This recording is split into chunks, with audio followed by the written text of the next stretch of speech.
když řeknu, že to bude hodně drsný, kdo si na to troufáte? Jo? Troufáš si? Jo, troufáš si? Já si potroufám. Pepa, jo? Tak Pepa. Vybral jsem Pepu, jo? A můžu pak já? Pepo, ještě nic, ale nebojte se, na každého vyjde, těch dnů ještě bude spousta. Dneska jsem vybral Pepíka a vy ostatní máte taky nějaký úkol, ale ještě ho nedělejte, jo? Teď začneme teda scénku. Abych vás uvedl do děje, tak v té scénce teďkom se děje to, že izraelský národ, který utekl Egypťanům přes Rudé moře, Bůh spláchl ty egyptské vojska v tom moři, tak izraelský národ pokračuje dál. A pokračuje po poušti a stala se jim taková věc, která bude v té scénce. Abych vám ještě vysvětlil, proč teďko Mojžíš nebude mluvit, tak u Mojžíše se stalo to, nebo vstalo. On totiž má problém, že neumí vysvětlovat věci tak, aby je lidi dobře pochopili. Ale má na toho svého pomocníka, který se jmenuje Áron, a ten má naopak ten dar, že dokáže vysvětlit věci tak, že to každý pochopí. Jo? Takže v této scénce už odteď dál po celý týden bude mluvit za Mojžíše Áron. Je to jeho řečník takový, jo? Chápeme.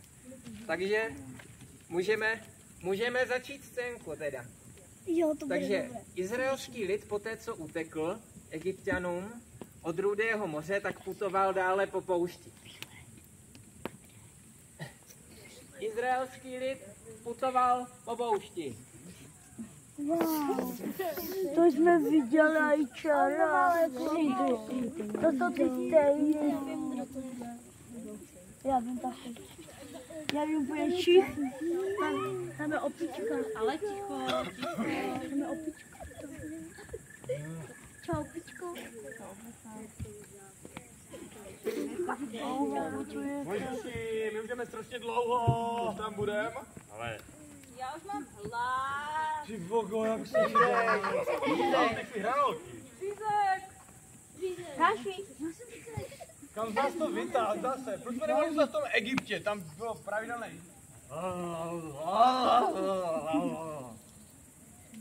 Od dnešního dne bude z chleba pršet chleba. Tak ne. Tak až zítra. Bože, Jako já si Bože, já tady mám takový lid, který na danca. Pomož mi nasytit. Amen.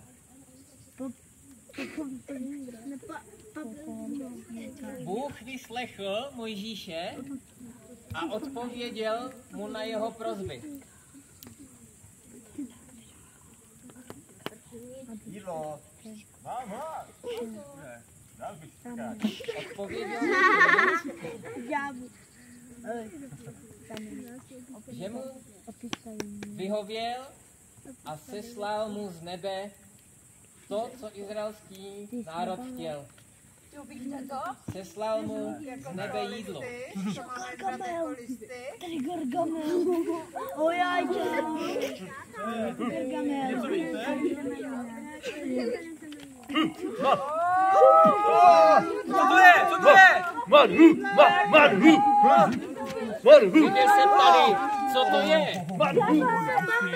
Hebrejský manhu. Manhu. Co to je? No co to je? Co to je? No to je, co to je? Co to je? Mělo to ale ovšem jednu podmínku. Bůh to celé podmínil jednou věcí. To jste vy taky tam? Řekl, Jak tu ještě? Bůh pomocí Áron. On má další tam. Nekřičkujte. Nenechávejte si nic na zítra. Vidíš, musíme to všechno spíš denně. Ne, to mám na zítra. Ale máme to sníh, tak mi dej, ne? To je přece. Nocí hlad a ráno na snídaní. Co když to... Ne, prostě já radši si to schovám. mám radši jíst. Nech mě. Stejně to zhníje. Ale tak si to užije. Nenechávejte si nic do zásoby, jenom to, co sníte. Však já jí to říkám, jak mi dá jako. No, jako jo, no. Ne, vůbec. Jakub Destro.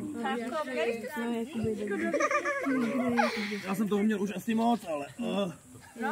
No, to kdyby to šetřil na zítra, tak ji není tak blbě teďka. Já nevím, mě to teda chutnalo, já jsem to pošmatla. To budete všichni furt jenom remcat. A teď ty pařu. Čas ale postupoval a ti, co si nabrali toho hodně, tak se jim stalo to, že ta mana zesmrádla. Smrdila, jako když se odkope selka. Fuj, ty foko, to smrdí jak bolava noha. Já nevím, já jsem to říkala. Vy začali hnít ruce asi, fuj. No jo. Celý to začalo hnít a Mohli jsme si včera smrádnout. pochutnat.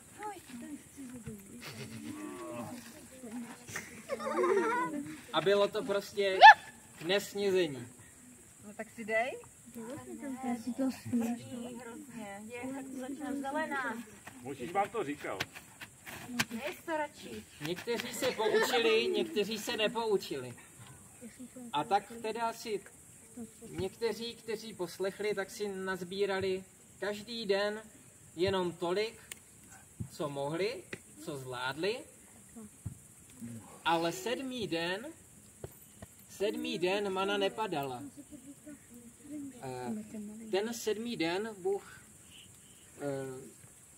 řekl, že je den odpočinku a tím pádem to znamenalo to, že manu dávat lidem nebude a že si mají lidé nabrat manu na 2 dny dopředu.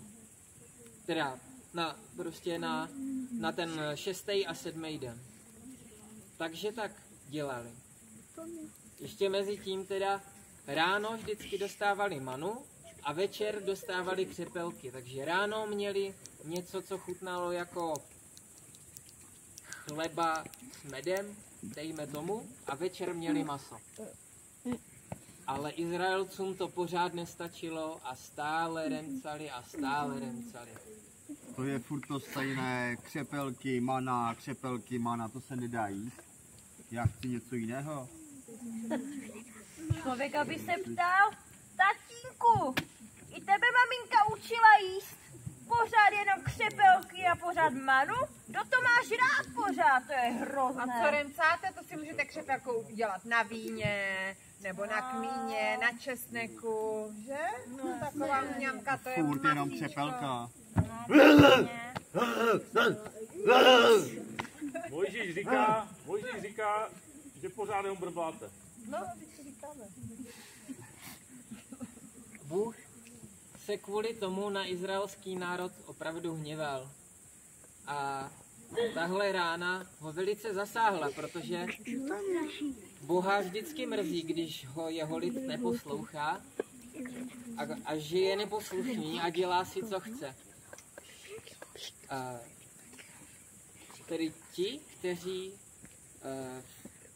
Boha poslouchali, tak měli jídlo, a ti, kteří ho neposlouchali, tak jim to jídlo buď to zesmrádlo, nebo když si ten 6. den nenazbírali na ty 2 dny, tak byli o hladu.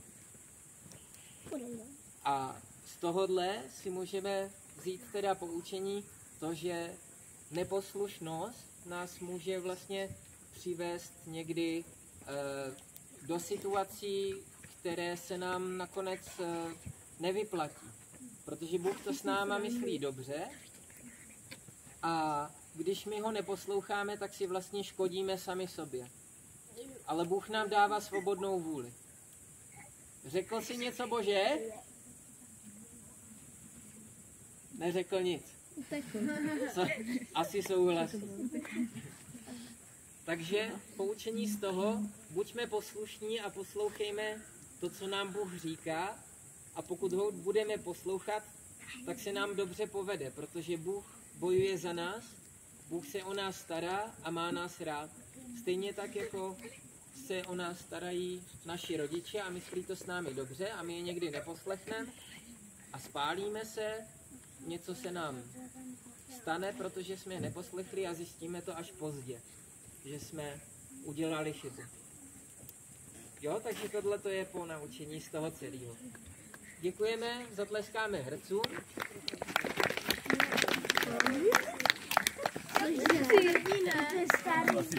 To je jedno, že je špinavá, ale já to chci.